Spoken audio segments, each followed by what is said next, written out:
La aviación en Colombia registra aumentos sorprendentes del número de pasajeros, del número de sillas entre enero y julio. Lo registra el más reciente informe de IATA, que es el gremio que agrupa a las aerolíneas, y su líder en Colombia es Paula Bernal. Bienvenida, ¿cómo le va? Muy bien, muchas gracias a ustedes y un saludo a todos los que nos ven. Gracias por aceptar nuestra invitación. Comencemos con mirar cómo están las cifras del mercado internacional y sobre todo qué explica ese crecimiento. Bueno, Colombia ha venido teniendo un crecimiento importante a lo largo del año en términos de turistas que visitan a Colombia desde el extranjero. Nosotros consideramos que las labores de promoción y de fomento del turismo que se han venido haciendo han desarrollado un crecimiento de este sector y vemos que efectivamente las aerolíneas están teniendo más número de sillas vendidas y más número de frecuencias. Adicionalmente estamos también incrementando algunos destinos nuevos como Uruguay, como Paraguay, que están un poco incentivando. Estados Unidos, México, Europa siguen liderando mucho los países que nos visitan o digamos el origen de los turistas que nos visitan, pero estamos teniendo nuevas rutas y más sillas vendidas que hacen que tengamos más turistas internacionales viniendo a Colombia. Usted lo ha dicho, hay destinos como Estados Unidos, Panamá o México que han sido líderes hace mucho rato, pero me parece que hay unos aumentos sorprendentes del número de sillas ofrecidas en ciertos destinos, por ejemplo hacia Paraguay o hacia El Salvador. Lo de Venezuela podría explicarse por la retoma de vuelos de varias aerolíneas, pero ¿qué pasa con El Salvador o con Paraguay? Yo creo que el sector aéreo en Colombia está haciendo una gran tarea de conectar mejor a Colombia con muchos destinos, no solo para que más turistas nos visiten, sino para que los colombianos también podamos salir más hacia el exterior. Esto obviamente tiene unas dinámicas de tasa de cambio, de cómo está, digamos, nuestra moneda, y eso también mueve que sea más fácil para los turistas venir o para los colombianos salir. Sin embargo, tener más rutas implica tener más conectividad del país, y no solo para turismo, para negocios. Son muchas las dinámicas que se mueven alrededor de los viajes de los colombianos y de los extranjeros, y entonces siempre será una buena noticia tener más rutas y más sillas ofrecidas. ¿Qué está pasando con el mercado nacional, que también crece, pero a lo mejor no crece a los mismos números que el mercado internacional? El mercado nacional este mes marca un crecimiento importante que veníamos echando un poco de menos. La verdad es que el año pasado, desde que empezó a regir el IVA de los tiquetes aéreos y del combustible de aviación a 19%, que había estado reducido a 5%, tuvimos un impacto importante. Y el año pasado, la verdad, fue un año de crecimiento de la conectividad en lo nacional por efecto de ese impuesto. Ese es un impuesto que pagan los usuarios al final del día, entonces que encarece el tiquete.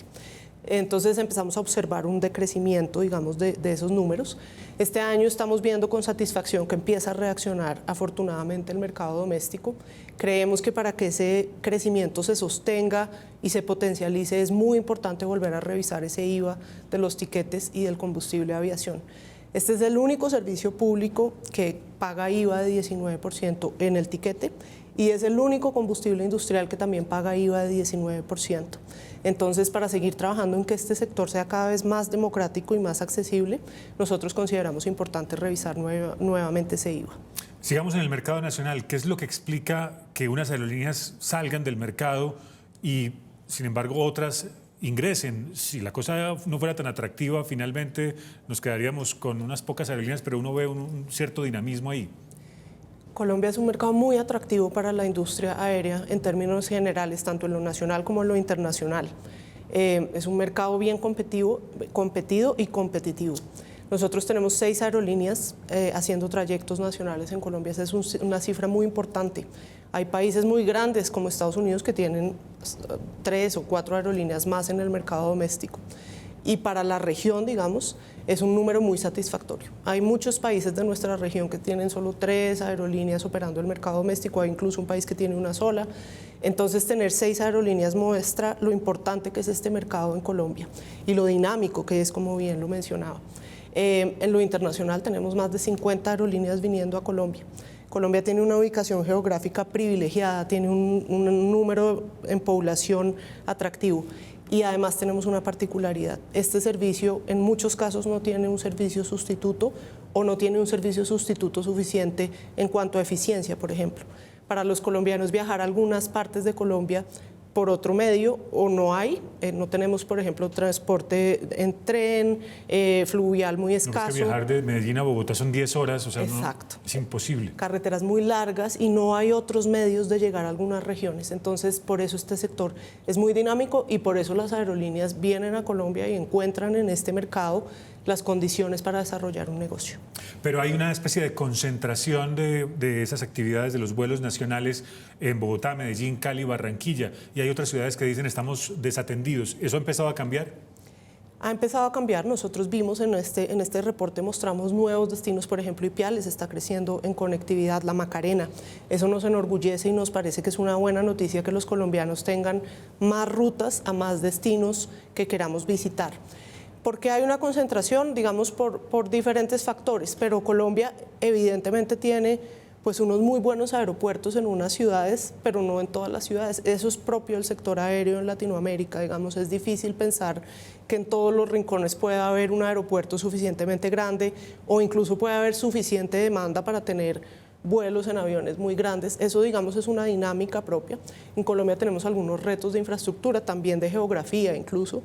Entonces, evidentemente, en esas ciudades donde tenemos los aeropuertos más grandes, donde además se desarrollan la mayoría de negocios, la mayoría de actividades económicas, pues evidentemente tenemos más flujo de pasajeros. Vi recientemente obras, usted mencionaba la infraestructura aeroportuaria, vi recientemente obras en el puente aéreo.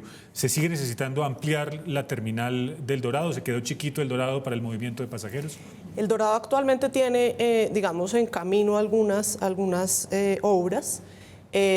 Nosotros lo que hemos querido señalar es el aeropuerto del Dorado es un muy buen aeropuerto. De hecho, tiene unos flujos impresionantes. Es el primer aeropuerto de la región en términos de carga, de movimiento de carga, el segundo en términos de pasajero. Entonces, es un aeropuerto que mantener su competitividad es esencial para el mercado aéreo en Colombia. IATA desarrolló un estudio de capacidad del aeropuerto. La capacidad de un aeropuerto es el número de aviones que despegan y aterrizan por hora en un aeropuerto. Y hemos señalado 23 recomendaciones de cómo hacer más eficiente el aeropuerto. Muchas de esas recomendaciones no implican un cambio de infraestructura, no necesitan mayores obras. Hay algunas que sí, por ejemplo, la construcción de una tercera pista, pero no todas implican cambiar la infraestructura. Muchas de esas 23 recomendaciones implican hacer uso de algunos sistemas tecnológicos, organizar algunos procedimientos, tanto en la terminal como en aire, para poder hacer más eficiente el flujo. Acá en El Dorado tenemos un reto grande, es que tenemos muchas formas de aviación ahí concentradas, aviación regular, aviación no regular, y una de las cosas, aviación de Estado charter, incluso. ambulancias, ministros volando, en fin. Sí, señor. Incluso tenemos una base ahí militar, entonces toda esa combinación de tipos de aviación hace que la administración de la capacidad del aeropuerto sea un poco más compleja. Entonces hay algunas cosas que hemos señalado, como por ejemplo la importancia de darle prelación a la aviación regular durante las horas pico, porque esa es la aviación que evidentemente más número de personas mueve. Y de esas 23 recomendaciones, el Ministerio de Transporte, la Aerocivil, la Agencia Nacional de Infraestructura, las fuerzas militares, ¿alguien le paró bolas a esas recomendaciones? Sí, de hecho, afortunadamente ellos participaron en la elaboración del estudio, digamos, lo hizo IATA con la participación de las aerolíneas del aeropuerto El Dorado, pero también de la Aeronáutica Civil, del Ministerio de Transporte, de la ANI, y eso hace que ese estudio haya sido o haya contemplado las diferentes ópticas que se tienen que tener en cuenta para llevar a buen fin este proyecto. Ya tenemos algunas recomendaciones que están siendo implementadas, algunas relacionadas con las velocidades en pista, con las separaciones de los aviones en pista, que eso genera eficiencias en el aeropuerto. ¿Cómo recuperar la confianza de muchos colombianos en las aerolíneas que a veces empiezan a pelear con las aerolíneas porque no leen suficientemente bien la letra pequeña? Pero ¿cómo mejorar esa relación para evitar menos pasajeros bravos? Yo creo que todos los días trabajamos en eso, tenemos que seguir trabajando en eso, entendemos y comprendemos un poco que el transporte aéreo es un transporte que genera más impacto en la vida de una persona que otros tipos de transporte. Cuando uno coge un vuelo y se retrasa ese vuelo, su impacto puede ser mayor que cuando se demora 5 minutos en un trancón. Eso lo entendemos y de una manera empática hemos querido decirle a los usuarios que las aerolíneas hacen esfuerzos todos los días para optimizar el servicio. Es un servicio masivo y es un servicio operativamente exigente. La operación de un aeropuerto, la operación de una aerolínea requiere que muchas cosas pasen para que un vuelo salga a tiempo y no todas esas cosas dependen de la aerolínea. Entonces trabajamos como ecosistema, pero también es importante que los usuarios sepan que en Colombia hay una regulación muy profusa de cuáles son sus derechos y cuáles son las formas, digamos, de proteger esos derechos. Pero es una discusión que nosotros entendemos que tiene que seguir y que tiene que darse de cara al ciudadano y hacer que nuestros usuarios estén cada vez más informados y entiendan que prestar un mejor servicio es la prioridad de esta industria. Lea la letra pequeña, sepa en la Aerocivil cómo puede hacer para quejarse. Mire a ver en la Superintendencia de Industria y Comercio qué mecanismos tiene para solucionar sus controversias con las aerolíneas. Tengo una pregunta final, Paula Bernal. ¿Estos buenos números nacionales e internacionales que tenemos podrían mantenerse el resto del año? ¿Lo que ustedes ven es que el resto del año esa tendencia se mantenga? Esperamos que se mantenga. Nosotros creemos que esto ha venido mostrándose ya a lo largo de este año y creemos que es una tendencia que se puede mantener, pero que se puede potencializar. Y la reducción del IVA es una de esas medidas que nosotros creemos que es trascendental. Le pongo un ejemplo, en un tiquete doméstico más del 30% del valor del tiquete es impuestos y en uno internacional más del 50% es impuesto. Entonces nosotros hemos creído que entre todos encontrar un esquema tributario que sea más acorde con un servicio público de carácter esencial va a ser muy importante para que los colombianos terminemos de encontrar los mejores precios y el mejor servicio. Sin embargo, a hoy el DANE muestra que de toda la clase de transporte, la subclase de transporte aéreo es la única que está reduciendo su inflación y de manera importante. Hoy los tiquetes en Colombia, en lo corrido del año, son más baratos y tenemos más sillas ofrecidas, más vuelos ofrecidos. Paula Bernal, líder de IATA en Colombia, gracias por habernos atendido. Muchas gracias a ustedes.